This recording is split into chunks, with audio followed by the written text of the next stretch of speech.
আসসালামু আলাইকুম। আজকে আলোচনা করব সিপিজি সিবিএল 2025-এর অ্যাসিস্ট্যান্ট ইঞ্জিনিয়ারিং এ আসা পাওয়ার ফ্যাক্টরের এই ম্যাথটা নিয়ে। তো এখানে আসলে কোশ্চেনটা কি বলতেছে যে 100 ভোল্টের 50 hertz is connected in series 20 ohm resistor and 50 milli henry inductor. আচ্ছা, এখানে লেখা ছিল, আপাতত বুঝে নেন, যেহেতু মিলি হেনরি আছে তখন ইন্ডাক্টর হবে আর কি। তার মানে আমাদের কোশ্চেনে বলতেছে একটা রেজিস্টর এবং একটা ইন্ডাক্টর সিরিজে কানেক্ট করা আছে। Find the value of capacitance across this branch to get unity power factor. তখন আমরা দুইটা সিনারিওটা আমরা দেখে নিই, তাহলে আসলে বুঝতে পারবো যে কোশ্চেনটা কিভাবে সলভ করতে হবে। এটা নিয়ে আসলে অনেকের ভেতরে একটু কনফিউশনও আছে। দেখেন, সিনারিওটা হচ্ছে এরকম যে ইনিশিয়ালি আমাদের সার্কিটটা ছিল ঠিক এরকম। এখানে আমরা হচ্ছে 100 ভোল্টেজ অ্যাপ্লাই করতেছি। এখানে আমাদের রেজিস্ট্যান্স আছে আর, আর এইটা তো মনে করেন আমাদের জে এক্সেল। এইটা হচ্ছে আমাদের সার্কিট। এটার পাওয়ার ফ্যাক্টর নিশ্চয়ই ইউনিটি না, কারণ এখানে রেজিস্ট্যান্সও আছে, ইন্ডাকটেন্সও আছে। বাট এই সার্কিটটাকে বলতেছে চেঞ্জ করে ফেলো। কিভাবে? এই ব্রাঞ্চের প্যারালালে একটা ক্যাপাসিটর কানেক্ট করতে হবে। সেই ক্যাপাসিটরের ক্যাপাসিটেন্স কত হবে যেন এই এই সার্কিটের, এই যে এটা হচ্ছে সার্কিট, এই সার্কিটের পাওয়ার ফ্যাক্টর ইউনিটি হয়ে যায়। এটা কিন্তু আমাদের কোশ্চেন। তাহলে আমরা খুব সিম্পল, মানে আমরা মোটামুটি দুইটা ওয়েতে ম্যাথ করব, যার যেটা সুবিধা সেটা করতে পারেন, কোনো সমস্যা নাই।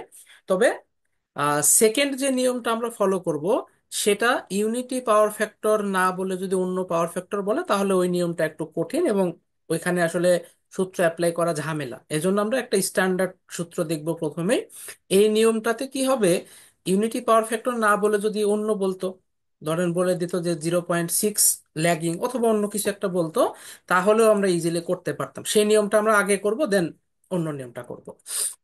তাহলে এখানে একটু খেয়াল করে দেখেন, আমরা ম্যাথ শুরু করার আগে একটা কনসেপ্ট বুঝি, তাহলে বুঝতে পারবো।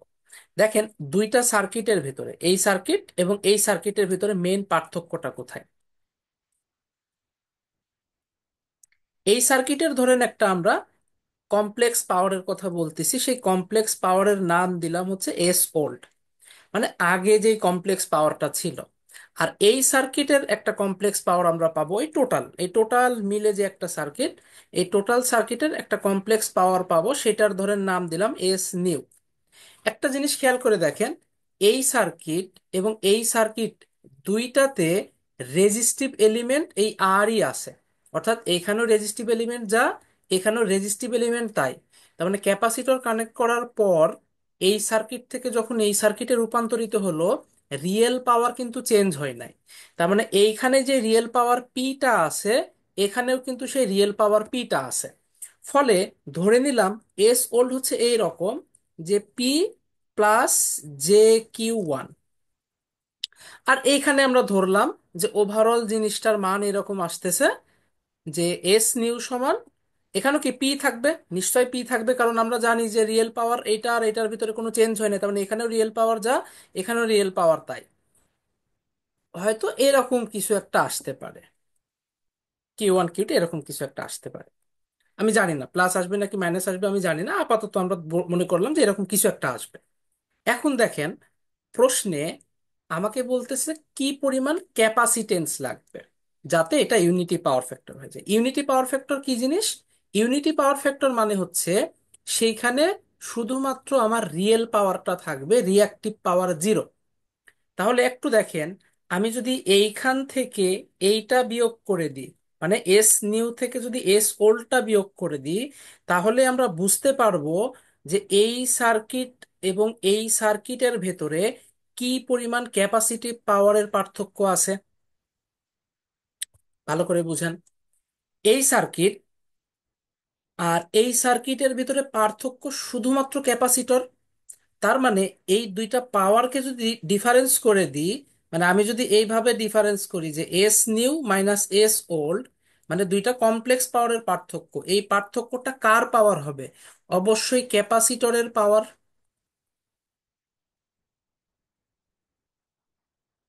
মানে এটা তো বুঝতেই পারতেছি, দুইটা সার্কিটের ভিতরে শুধুমাত্র ডিফারেন্স হচ্ছে ক্যাপাসিটর অ্যাড হয়েছে।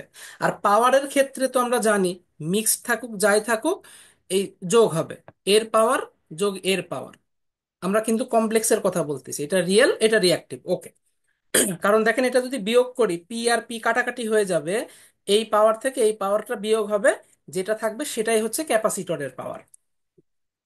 অ্যান্ড ক্যাপাসিটরের পাওয়ার যদি একবার বের করে ফেলতে পারি, আমরা ওইখান থেকে কিন্তু ইজিলি সি এর ভ্যালুটা বের করতে পারবো, কারণ কিউসি যদি বের করে ফেলতে পারি, অথবা ক্যাপাসিটরের রিয়াক্টিভ পাওয়ার কিউ যদি বের করে ফেলতে পারি, ওইখান থেকে ইজিলি সি বের করে ফেলা যায়। তাহলে আমাদের কিন্তু টার্গেট এইটাই। এখন বলতে পারেন যে ইউনিটি পাওয়ার ফ্যাক্টরের কনসেপ্টটা তাহলে কোথায় কাজে লাগলো? সেটা কাজে লাগলো এটা, যে আমরা ধরে নেব সেকেন্ড সার্কিটের পাওয়ার ফ্যাক্টর হচ্ছে ইউনিটি। যদি বলে দিত যে সেকেন্ড সার্কিটের পাওয়ার ফ্যাক্টর 0.8, আমরা 0.8 ধরে সূত্রটা বানাতাম। এবার আমরা এস ওল্ড বের করব, দেন এস নিউ বের করব। তাহলে এস ওল্ড বের করার সূত্রটা কি? এটা তো একটা কমপ্লেক্স পাওয়ার, আর আমরা জানি কমপ্লেক্স পাওয়ারের ক্ষেত্রে যদি এই যে এই ইম্পিডেন্সের দুই মাথার ভোল্টেজ দেওয়া থাকে, তাহলে সূত্র হয় হচ্ছে ভোল্টেজের মানের স্কোয়ার ডিভাইডেড বাই ওই যে ইম্পিডেন্স থাকবে তার কনজুগেট। তার মানে এস ওল্ড হবে এই রকম, যে 100 স্কোয়ার ডিভাইডেড বাই আর এর মান কত? আর এর মান হচ্ছে 20 ওহম, প্লাস, আচ্ছা যেহেতু কনজুগেট করতে হবে, আমরা ম্যানুয়ালি কনজুগেট করে দিই। এটা ইন্ডাক্টর, ইন্ডাক্টরের পাওয়ারে প্লাস হয়, বাট কনজুগেট করে দিলে সেটা হয়ে যাবে মাইনাস জে 2 পাই এফ এল। তাহলে 2 পাই এফ হচ্ছে 50, আর এল দেখেন বলে দিছে 50 মিলি হেনরি।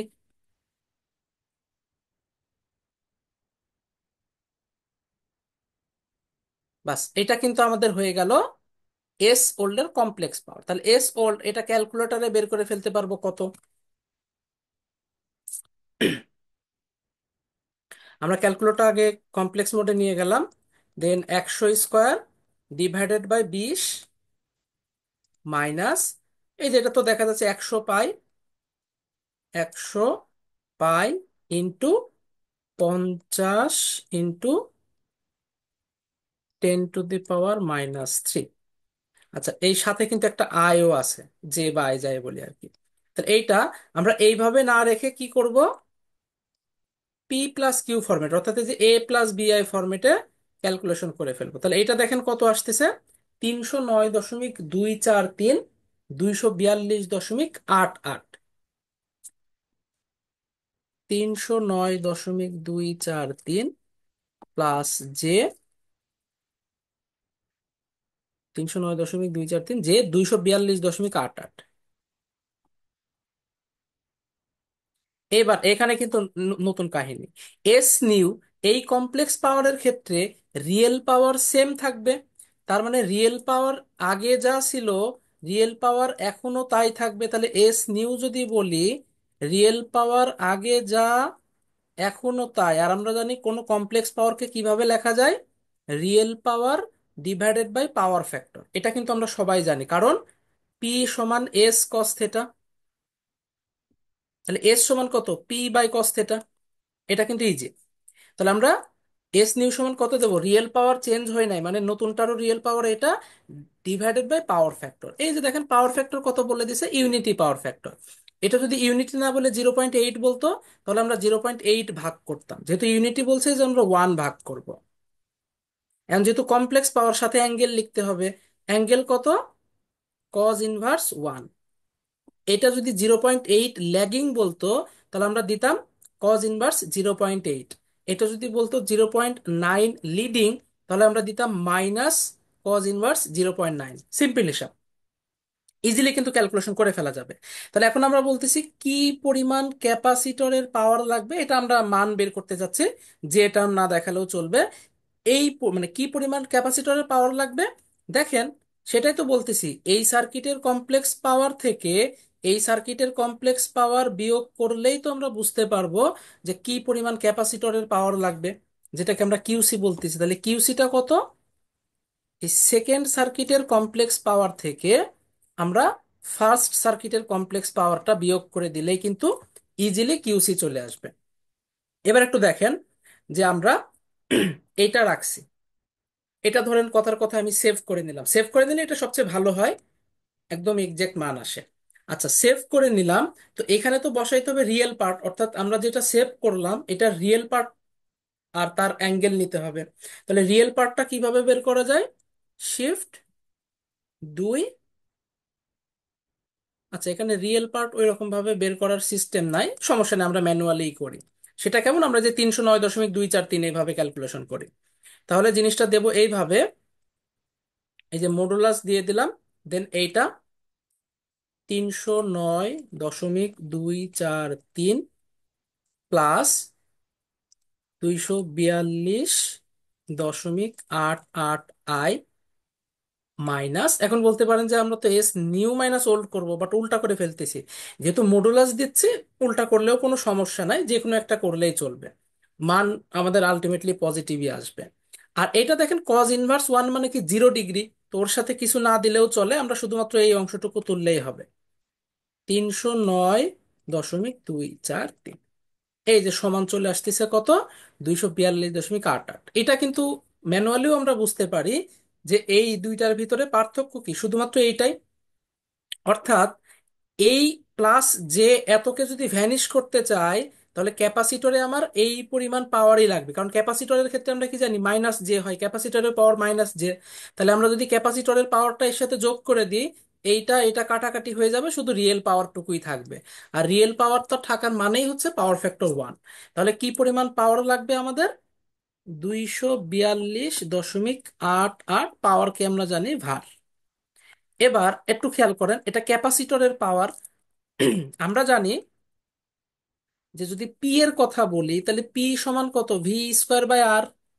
মানে নর্মালি যদি একটা রেজিস্ট্যান্সের কথা বলি, তাহলে একটা নর্মাল ক্যাপাসিটরের ক্ষেত্রে নিশ্চয় কিউ সমান কত হবে, এরকমই, V² ডিভাইডেড বাই ক্যাপাসিটরের বাধা। ক্যাপাসিটরের বাধা কত, XC। আবার এটাকে যদি একটু ভেঙে লিখি, XC মানে কত, 1/ωc। তাহলে একটু খেয়াল করেন, আমরা কিউ যে পাওয়ারের কথা বলতেছি, এটা সমান অ্যাকচুয়ালি লেখা যায় ωc, ভোল্টেজ তার স্কোয়ার। তাহলে এই যে সি, এই সিটা কত হবে, সি সমান এই কিউ ডিভাইডেড বাই ওমেগা মানে 2πf মানে 50। আর ভোল্টেজ তো দুই মাথায় 100 ভোল্টেজ আছে। কিভাবে বুঝলাম? নতুন সার্কিটে ক্যাপাসিটরের দুই মাথার ভোল্টেজ সেই 100 ভোল্টেজই আছে। তো এইটা বসাই দিলেই কিন্তু আমাদের সি এর ভ্যালু চলে আসবে যে কত লাগবে। তাহলে 242.88 ডিভাইডেড বাই 100π ইন্টু 100 স্কোয়ার। এই যে এত ফ্যারাড, তো আমরা একবারে মাইক্রোই করে দিই, 10⁻⁻6 দ্বারা ভাগ করে দিলে মাইক্রো ফ্যারাড চলে আসবে। তাহলে 77.31 মাইক্রো ফ্যারাড।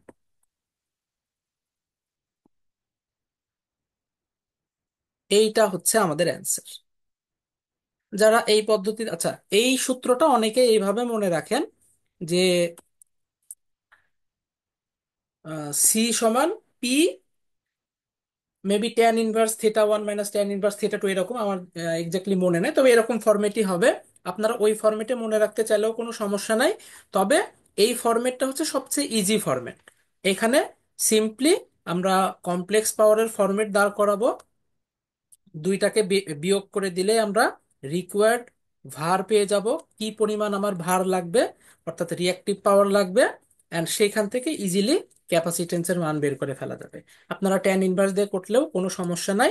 আচ্ছা, এই ম্যাথটারে আর একটা সমাধান আমরা করতে পারি, তবে যেহেতু আমাদের বলতেছে যে ইউনিটি পাওয়ার ফ্যাক্টর, এই কারণে ওই সমাধানটা আমরা করতে পারবো, কোনো সমস্যা নাই। অন্য পাওয়ার ফ্যাক্টর বললে কিন্তু ওই নিয়মটা আমাদের জন্য একটু কঠিন হয়ে যাবে। আমি সেটাও একটু দেখাই দিচ্ছি, হয়তো অনেকেই ওইভাবে কল্পনা করতে পারেন, তাহলে আপনাদের সলিউশনের সাথে আপনি রিলেট করতে পারবেন।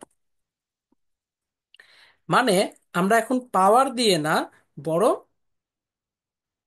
এই দুইটা সার্কিটের ইম্পিডেন্স অথবা অ্যাডমিটেন্স, এই দুইটা দিয়ে ক্যালকুলেশন করব।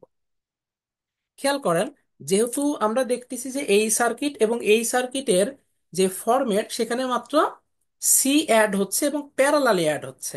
তাহলে দেখেন, এই সার্কিটটা যদি ইউনিটি পাওয়ার ফ্যাক্টর হয়, তাহলে নিশ্চয় এর যে জেড পাবো, ইম্পিডেন্স পাবো, তার অ্যাঙ্গেল 0 ডিগ্রি হবে।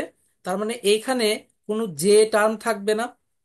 কিন্তু প্যারালাল সার্কিটে জেড বের করাটা একটু কঠিন, কিন্তু প্যারালাল সার্কিটে ওয়াই বের করাটা সহজ। এই ওয়াইটাও কিন্তু 0 ডিগ্রি হবে, মানে অ্যাঙ্গেল 0 ডিগ্রি হবে, মান কত হবে জানি না, বাট অ্যাঙ্গেল 0 ডিগ্রি হবে। অর্থাৎ এখানে কোনো জে টার্মটা থাকবে না। তাহলে একটু দেখি যে আমরা এই সার্কিটের অ্যাডমিটেন্স অর্থাৎ ওয়াই কত হবে, ওয়াই টি। এইটুকু তো সেম, দুইটার ক্ষেত্রেই সেম।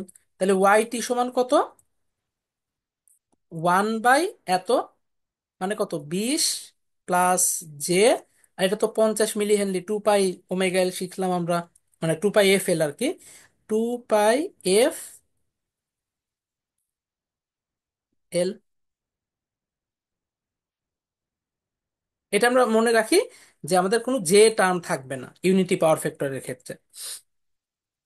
প্লাস, প্লাস কেন দিলাম, কারণ আমরা জানি অ্যাডমিটেন্সের ক্ষেত্রে প্যারালাল অ্যাডমিটেন্স গুলো সিম্পলি যোগ হয়, কারণ এটা ইম্পিডেন্সের উল্টা সূত্র।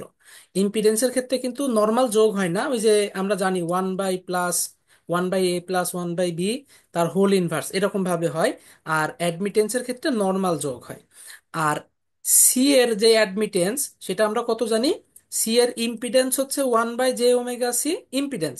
তাহলে অ্যাডমিটেন্স হবে এর উল্টা, অর্থাৎ একে যদি উল্টাই দিই তাহলে হয় হচ্ছে শুধু জে ওমেগা সি। তাহলে সি এর ক্ষেত্রে হবে জে ওমেগা, মানে হচ্ছে 2 পাই এফ ইন্টু সি। এইটাকে আমরা ম্যানুয়ালি করতে পারি, বাট ক্যালকুলেটরে করাটাই সবচেয়ে সহজ। এত কষ্ট করা লাগবে না, সিম্পলি দেব 1/20 প্লাস 100 পাই ইন্টু এই যে 50 × 10⁻³ আর এর সাথে দেব আই, সমান।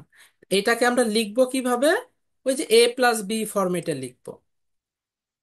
তাহলে কত আসতেছে, 0.031, 0.0243, 0.031 মাইনাস জে 0.0243।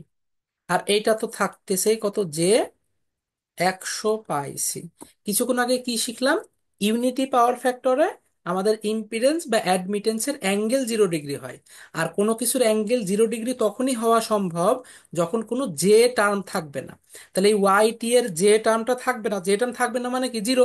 তো দেখেন এই যে ভ্যালুটা আছে এটা যদি জিরো হয়, অর্থাৎ এই যে জে 0.0243 প্লাস জে 100 পাইছি, এটা জিরো হইলেই কেবলমাত্র আমাদের এই সার্কিটটাকে ইউনিটি পাওয়ার ফ্যাক্টর হওয়া সম্ভব। তাহলে উভয় পক্ষ থেকে এইটাকে সমানের ওই পাশে পাঠাই দিলে কত হয়, 0.0243 ইকুয়াল 100 পাইছি, যে যে আউট হয়ে গেল। তাহলে সি সমান কত, 0.0243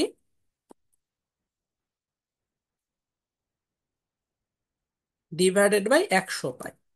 আবারও বলতেছি, এই টার্মটা, মানে এই যে এই জিরো টার্মটা তখনই ধরতে পারবো যখন ইউনিটি পাওয়ার ফ্যাক্টর বলবে। যদি ইউনিটি না বলে অন্য পাওয়ার ফ্যাক্টর বলতো, তখন কিন্তু এইখানে আবার ওই যে সেই আহ, ত্রিভুজ সূত্র থেকে ক্যালকুলেশন করা লাগতো, ট্যান ইনভার্স তত যত ডিগ্রি বলতো সেই হিসাব করে আমরা ক্যালকুলেশন করতাম। কারণ আমরা ধরেন, মানে কথার কথা, আমি এটা করার আগে ওইটা একটু বলে দিই, যে ট্রায়াঙ্গুলার এরকম, এটা হচ্ছে জেড, এটা হচ্ছে আমাদের রেজিস্ট্যান্স, আর এটা হচ্ছে আমাদের রিঅ্যাক্ট্যান্স। তার মানে এইখানে, আচ্ছা এটা তো আমি জেড এর কথা বলতেছি, আর এটা তো ওয়াই এর কথা। মানে তখন আমাদের কি করা লাগতো, এইখান থেকে এই যে এইটা, এই টার্মটা এবং এই টার্মটা মিলাই অ্যাঙ্গেল বের করে নিতে হতো। এই জন্য বলছিলাম যে এই নিয়মে না করাটাই ভালো, একটু ঝামেলা হইতে পারে, তবে করা সম্ভব, অসম্ভব কিছু না। যাক, আমাদের প্রশ্ন যেটা আছে আমরা সেটা ক্যালকুলেশন করি। তাহলে যে এটা করলেই কিন্তু সি এর মানটা চলে আসবে, এবং অবশ্যই কি আগে যেটা বের হয়েছে সেটাই কিন্তু আসবে, 243 ডিভাইডেড বাই 100 পাই। এই যে দেখেন, এটা কিন্তু ফ্যারাড আসছে। এখন বলতে পারেন যে এখানে ভ্যালু, এখানে 3 1 আসছিল, এখানে 4, এখানেও একদম এক্স্যাক্টলি ওইটাই আসতো যদি আমরা এখানে দশমিকের পরে সব ভ্যালু নিতাম। এখানে কিন্তু আমি সব নেই নাই, 3 4টা করে ডিজিট নিছি, মানে যে দশমিকের পরে 4 ঘর নিছে। তো এখানে আপনি ক্যালকুলেটরে দশমিকের পরে যত ঘর আছে সব ঘর যদি নিতেন, দেখতে পাইতেন দুইটা নিয়মে একদম পুরো ডিজিট টু ডিজিট মিলে যেত, যে দুইটার ক্ষেত্রে একই অ্যান্সার আসছে। যাই হোক, আমাদের অত না মিলালেও কোনো সমস্যা নাই, কনসেপ্ট বুঝতেছি যে মিলবে। যদি পুরো ডিজিট আমরা তুলতাম তাহলে অ্যান্সার দুইটার ক্ষেত্রে একদম হুবহু এক আসতো। তাহলে এখানে আসছে 77.35 মাইক্রোফ্যারাড। খুবই কম পার্থক্য আসছে, এটা কোনো সমস্যাই না। হুবহু যে সব তুলতে হবে এরকম জরুরি না। যাই হোক, তাহলে এই হচ্ছে আমাদের অ্যান্সার। এখন যার যেটা নিয়ম সুবিধা সেই সেই নিয়মে করতে পারেন, কোনো সমস্যা নাই। আর এই নিয়মের ক্ষেত্রে বললাম অনেকেই ট্যান এর সূত্র দিয়ে করেন, আপনি ট্যান এর সূত্র দিয়েও করতে পারেন, সেটাও একই কথা মিন করে। বাট আমার কাছে এই সূত্রটা একটু ইউনিক মনে হয়। এটা যদিও কোনো বইতেও এরকম নাই, আমি নিজের মতো করে এটা করি আর কি। যে দুইটা পাওয়ারের মানে দুইটা সার্কিটের ভেতরে পার্থক্য তো ক্যাপাসিটরের পাওয়ার, সেখান থেকে আমি এই সূত্র দিয়ে পাওয়ারটা বের করে নিই, দেন ক্যাপাসিটেন্সের মান বের করে ফেলি।